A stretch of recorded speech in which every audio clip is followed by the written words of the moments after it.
After the Galaxy S22 Ultra, Samsung clearly had their work cut out for them. Not that the S22 Ultra was a bad phone or anything like that, it was and still is really good, but there was plenty of room for improvement. Enter the Galaxy S23 Ultra. Very familiar in a lot of ways, but different in some very important ones. To me, it's the best all-around phone on the market right now, and well, in my opinion, this thing is dang near perfect. Simply put, the S23 Ultra takes the S22 Ultra formula and builds on it, upgrading where necessary and leaving the rest mostly untouched, which to me isn't a bad thing. They played it safe, and I think that was the right play to make. Sure, the phone looks the same, it's not anything particularly special, you could even consider it boring, but that doesn't take away from how well it's made and how premium it is. Yeah, we've seen this before, but it is a better phone. They flattened the sides, giving the phone a boxier feel, which I like. It's easier to hang on to, the rings around the cameras are larger, the display even has less dramatic curves, which is interesting because at this point that tells me they might as well have just flattened the display entirely. All this does is continue to make screen protectors a no-go. Oh well. But the screen is S tier as usual, basically the same one as last year's minus those curves of course. The bezels are a tiny bit thicker, and it's protected by Gorilla Glass Victus 2 this time around. It's one of the best, if not the best display in a smartphone at the moment. It looks great even on 1080p, which is enabled by default. The ultrasonic fingerprint scanner works as good as ever. The haptics are still on the softer side of things, but I know a lot of users prefer that. They're still quality though. The buttons are nice and clicky, and I'm still not a fan of the placement of them. Personally, I still feel that the volume rocker is pretty high up on the side, and I always prefer volume and power buttons to be on opposite sides of the phone, but again, oh well. The stereo speakers sound good. I'm not an audio professional or anything, but I do think they're some of the best on a phone. They're well balanced and they get nice and loud. Alright, when it comes to performance, this is where we begin to see more of those significant differences. Exynos has been completely tossed out of the window, and now we're looking at just the Snapdragon 8 Gen 2 chip, and a custom Galaxy version at that. Now you probably wouldn't notice a huge difference. I mean, one of the cores has a higher clock speed, but either way, this is big for those outside of the US. The 8 Gen 2 has already proven to be a great processor with its power and efficiency, and the phone absolutely flies. It performs great, as it should, and for you gamers out there, just know that the phone has you covered, regardless of what games you throw at it. Under heavy load, the phone did get a little warm, but nothing alarming. It's normal, and I never experienced any overheating. One of the most impressive things about performance and about the phone in general has been battery life. Now, depending on your use, you're looking at a 2-day battery here.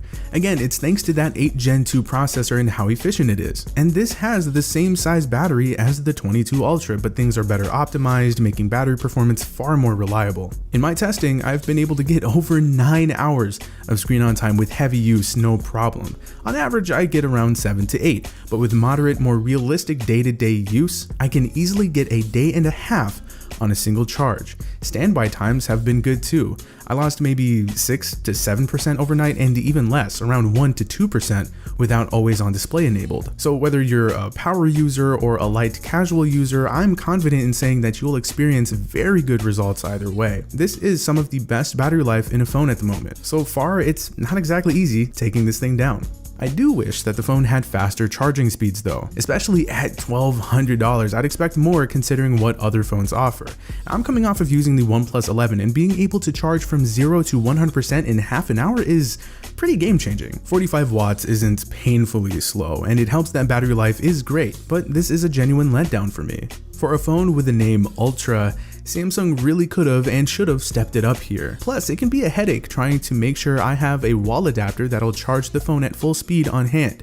But it's always great having the convenience and flexibility of wireless charging. Huge thanks to Spigen for sponsoring this video. They've got the world's first Samsung certified super fast wireless charger, the ArcField. It charges the S23 at its max rate of 15 watts. It's Qi certified, so it can charge other compatible devices at their respective optimal speed, and there's plenty of protection against things like overheating, overcharging, and short circuiting. Pairing this with their ArcStation Super Mini wall charger makes for a great speedy combo, and for keeping your phone juiced up on the go, check out their powerful ArcStation car charger. Links to everything are down below. Thanks again to Spigen for sponsoring this video.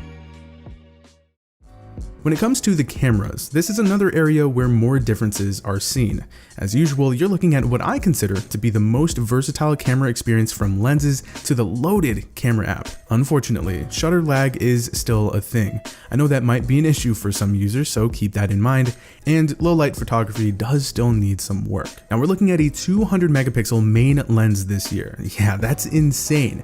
Now you won't be snapping pics at 200 megapixels out of the box, you'll have to enable that yourself. There are 12 megapixel binned shots by default. While the detail is pretty awesome, and you'll really be able to punch in and retain that detail better this way, I mostly gravitated towards the default 12 megapixel mode and even the 50 megapixel mode, which I think is a good sweet spot. In the 200 megapixel mode, not only can the colors be a little off sometimes, but the shutter delay is more significant. The image file sizes are pretty big, like 20 to 40 megabytes each depending on the shot. They also take a little longer to process, which makes sense, it's a larger photo. So personally, I would use the 200 megapixel mode for very specific situations and photos. Selfies are solid too, provided you're in good lighting conditions. I don't take selfies, so I wasn't worried about this too much, but they're good. They seem better this year. There's a shortcut to download Expert RAW, which gets you wider dynamic range, way more control, and a baked-in shortcut to import directly to Adobe Lightroom, which is awesome. Video stabilization is wildly good. It's very impressive, and this is the closest I've seen to a gimbal without the actual gimbal. And the zoom options you get are great too.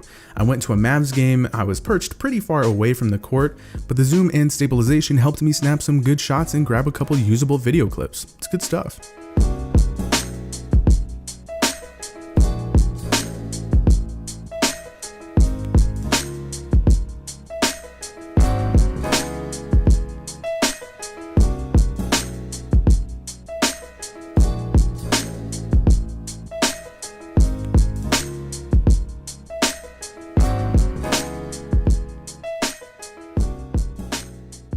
Android 13 and One UI 5.1 have been very good. Tons of features, as we know, and shout out to that 𝗏𝗏𝗏 application.